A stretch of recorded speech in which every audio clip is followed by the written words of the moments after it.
Bismillahirrahmanirrahim, Assalamualaikum, and good morning to all my friends, colleagues, and random people just happy to watch my videos. My name is Hani Mador, and this is my Honda Civic 1995 that I own since medical school, since the late 1990s, probably early 2000. I'm not really sure. See how young I was. So in the last video last month on December, I talked about changing the light bulbs and how I'm going to change all the turn signal light bulbs into LEDs, of which I did. 1 week later, I purchased new LEDs for the turn signal, and I immediately noticed this problem.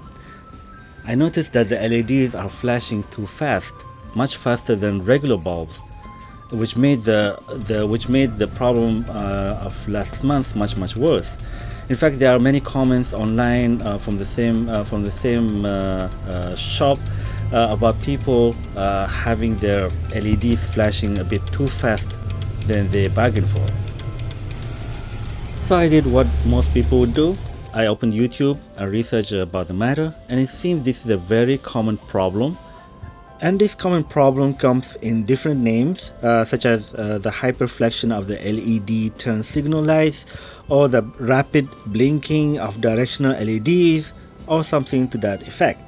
Now, as far as I know, there are at least 3 solutions or 3 options to solve this very same problem. And I actually prepared a lengthy PowerPoint presentation that goes into details like what is happening, why this thing is happening, and what type of solutions that are available to fix this problem. However, I believe that some people who watch this video may want to get the answer quickly, and I'm going to show you the solution that I've chosen.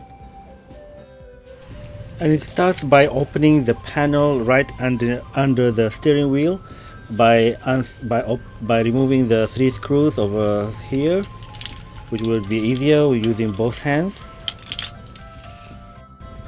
Okay, once you expose the panel, you turn on the turn signal, and you simply locate the source of the clicking, which is obviously from here. In fact, if I put my finger on it, I can feel the strong vibration, from the clicking.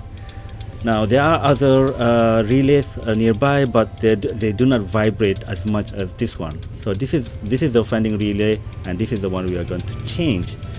Now, in order to take it out, you cannot simply pull it out. You need to use a screwdriver, and you need to use this a flat screwdriver, of which you gently slide in to release the tabs from the top and the bottom.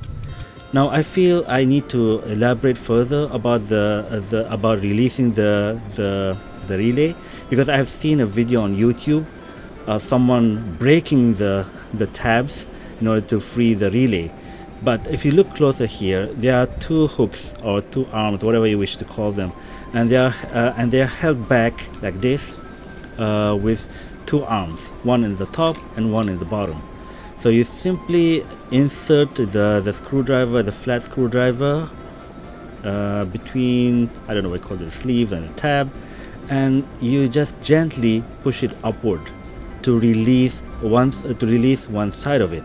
So you just small pull to free the upper part, then but do not pull it yet. You need to free the bottom half as well, of which, oh god, give a second, of which you have to repeat the same process and gently push the tabs down in order to free the bottom half. Once both sides are freed, only then you can pull it out. You pull it out. You don't need to break anything. That's the message. So yeah, so this is the original relay that came with the Honda Civic, and this is the old one. So we need to replace it with a new one that is suitable for LEDs. Now I apologize for the awkward angle. So this one, according to our forum, CF50GL-02 is suitable for Honda Civic 1995, and you just simply and gently push it inside, and voila! I can already hear the turn signal going much slower, like normal. and you can see the LED turning light is also at normal acceptable speed. So yeah, success. So yeah, if you only wanted this part, thank you for watching. Take care. But I'm going to talk about more details in this PowerPoint, right? And I prepared this PowerPoint to better explain why these things happen and what are the solutions. Because changing the relay is only one solution. There are other alternative solutions, for example, installing loading resistors, and the other option is to install non-flashing LEDs. So let's start with the PowerPoint. Let me explain why this problem happens. So we start with the car battery, and the car battery is connected to the turn signal relay box, or the directional relay box, or we just simply call it the relay. And this relay is well, it looks like this, and this relay is connected to the steering column, and in turn it is connected to the what I call this, the turn signal stick, the one that you push up and down to activate the turning signals. All right. So you have 4 corners, light bulbs for signaling, and if you can imagine that there's a small engine inside the relay box, right? There's a small electric engine that spins and that produces the movement and the sound of the turning signals. Now, this is not exactly accurate. It is more of a thermostat than an engine. So if you look closer here, basically when you activate the turn signal, so when you push it up, the electricity runs from the lead to the battery through this resistor. Now this resistor will resist the movement of the current. When it does that, it produces a lot of heat. Now this radiating heat will heat up a small plate. This is a bithermic plate, of which one side expands and stretches much further than the other side. As a result, when it is heated, it closes the circuit, right? So and because now the circuit is closed, the current runs through the path that is least resistant, which is from the lead to the light and to the battery, instead of going through the resistor. And since there's no current running through the resistor, there's no heat produced, and the bithermic plate bounces back to its default position, and the cycle restarts all over again, right? So this is a very simple explanation, but for the sake of simplicity, we just imagine there's a small engine, there's a small motor that is spinning inside the relay box, that in each turn makes the motor makes the tick-tock sound and the bulbs flash. Last month on December, I've talked about a problem when one of the bulbs burned out, and as a result, the current that is supposed to go to the healthy bulb was sent back to the motor and made it run faster. So the surviving bulb was flashing much faster than normal. Now this is typical when you have a burned bulb, which tells us that one of the bulbs needs replacement. And once you install the new bulbs into your car, the balance is restored back to normal. Now imagine a situation when you replace both bulbs with energy efficient LEDs. Now these LEDs do not require much current, so much of the current would be sent back to the motor, and the motor will be spinning faster. This is the explanation that I have for having the hyperflashing problem with LEDs. Now I've searched for solutions, and at first I've considered to be content with the hyperflashing LEDs. However, after 1 day or 2 days, I've decided to switch back to regular bulbs while waiting for a more viable solution. Now the second option, option B, was to install load resistors. Now a load resistor basically it uses excess current to produce heat. In other words, it restores balance by wasting energy. And I have seriously considered this solution for a while, but the problem is that it involves identifying and cutting through cables. But the worst part is that it meant that I had to repeat that process to each turn signal light.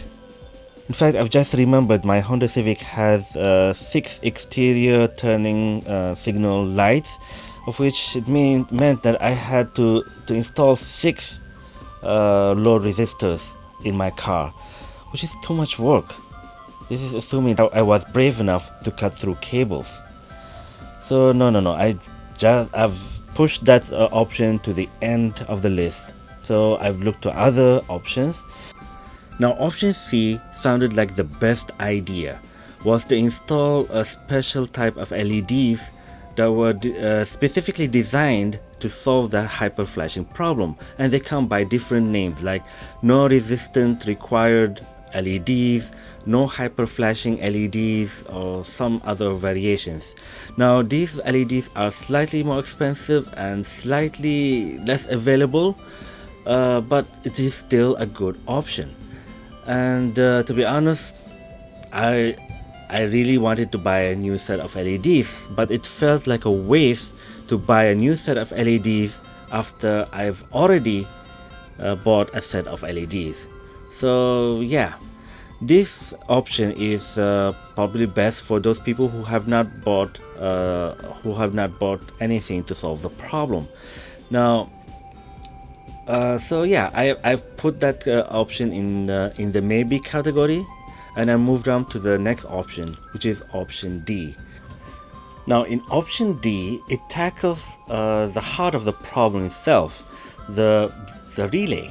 Now you see, the problem is that these relays were made in the 1990s, and they were designed in the 1980s, probably much earlier. So they were made in a time when LEDs were expensive and largely unavailable to most people.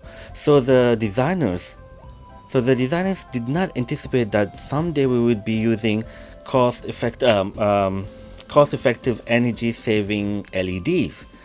So yeah, why not replacing the old ancient relays with newer relays that were specifically designed to work with LEDs? And this is what I did. Now this would work with regular bulbs, with cheap LED bulbs, and with the more expensive no resistant LEDs. Now the thing is, okay, I've got to admit that this option is slightly more difficult, and you need to search the forums which relay to choose from. And I've decided to randomly choose the one that is available in the local market. Well, it was shipped from China, but yes, by installing a relay, it doesn't take a lot of work, and it was the best solution for me. Okay, as you can see, I'm very happy with the solution, and I've got to admit, it's been only 2 days using the new relay, and so far I have not seen any problem. But I also have to admit that this car is my secondary car, it's my backup car, so I will try to give it a few days more. But to me, it just works just fine. Okay, so this is Hanimado signing off. Thank you for watching. Don't forget to give it a like, and bye bye.